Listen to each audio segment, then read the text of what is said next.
મહીસાગર જિલ્લાના ખાનપુર તાલુકામાં વસવાટ કરતા ભીલ જાતિના સમુદાયને બંધારણીય હક ન મળતા ખાનપુર તાલુકા બાકોર મામલતદારશ્રીને આવેદનપત્ર આપ્યું। મહીસાગર જિલ્લાના ખાનપુર તાલુકામાં કાયમી વસવાટ કરતા ભીલ જાતિના ઇસમોને ભારતીય બંધારણના આર્ટિકલ 942 મુજબ બંધારણીય હક જેવા કે ધ કોન્સ્ટિટ્યુશનલ ઓર્ડર 1950 ભારત સરકારના રાષ્ટ્ર પ્રમુખ સાહેબના નોટિફિકેશન મુજબ પાર્ટ 3 માં બોમ્બે સ્ટેટમાં સમગ્ર રાજ્યમાં અનુક્રમ નંબર 3 ઉપર ભીલ શિડ્યુલ પ્રાથબ જાહેર કર્યા છે। ભારત સરકારની ministry of law justice and company affairs 20મી સપ્ટેમ્બર 1976માં એક્ટ નંબર 108 મુજબ અનુક્રમ નંબર 4 પર ભીલ જાતિને અનુસૂચિત જનજાતિ જાહેર કરી છે। આમ ખાનપુર તાલુકામાં અનાદિકાળથી આઝાદી પૂર્વથી ભીલ સમુદાય વસવાટ કરે છે।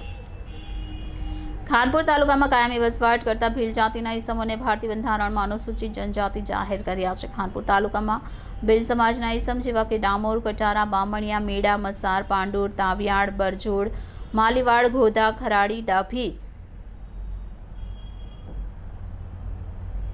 તલાર, ડોઢિયાર, ચોકિયાત જેવા ભીલકુળ ગોત્ર ધરાવતા લોકો વસવાટ કરે છે। પરંતુ બાપદાદાની અજ્ઞાનતા અને અક્ષર જ્ઞાનના અભાવે ખાનપુર તાલુકામાં વસવાટ કરતા ભીલ જાતિના ઇસમોને જમીન નિયંત્રણ 73A અને 73AA હેઠળ આવરી લીધા નથી, જેના કારણે જાતિ પ્રમાણપત્ર ન મળતા સરકારશ્રીમાં 1979થી અનેક રજૂઆત કરવા છતાં પરિણામ ન મળતા તારીખ 5/3/2016ના રોજ કલેક્ટર સાહેબ મહીસાગરને આદિવાસી હોવાના રાષ્ટ્રીય દફતર ભંડાર નવી દિલ્હીના આધારભૂત પુરાવા સાથે 916 પેજનું આવેદનપત્ર સરકારશ્રીમાં પાઠવવામાં આવ્યું। તો સરકારશ્રી તરફથી ગુજરાત વિદ્યાપીઠ અને સરકારશ્રીના અધિકારીઓની દેખરેખ નીચે સંશોધન ટીમ ખાનપુર તાલુકામાં મોકલી 1 વર્ષ જેવું ડોર ટુ ડોર સર્વે કરી સંશોધન અહેવાલ સરકારને સુપરત કર્યો છે। Reporter Bharat Khant, city gold news, Mahisagar. હા, આજે બધા ભેગા થઈને ખાનપુર તાલુકામાં જે આદિવાસીઓ આવ્યા છે, તો આજે શેના માટે અહીંયા આગળ બધા ભેગા થયા છે?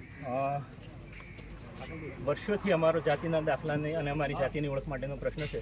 વારંવાર સરકારશ્રીને રજૂઆત કરવા છતાં હાલ સુધી કોઈ સરકારશ્રીએ અમારી જાતિની ઓળખ પ્રસ્થાપિત નથી કરી। તો અમારી જાતિની ઓળખ પ્રસ્થાપિત કરવા માટે સરકારશ્રીને મહામહિમ રાજ્યપાલશ્રીને આવેદન પહોંચાડવા માટે અમે મામલતદાર સાહેબ શ્રી ખાનપુરની કચેરી ખાતે આવી અને મામલતદારશ્રીને આવેદનપત્ર આપ્યું છે।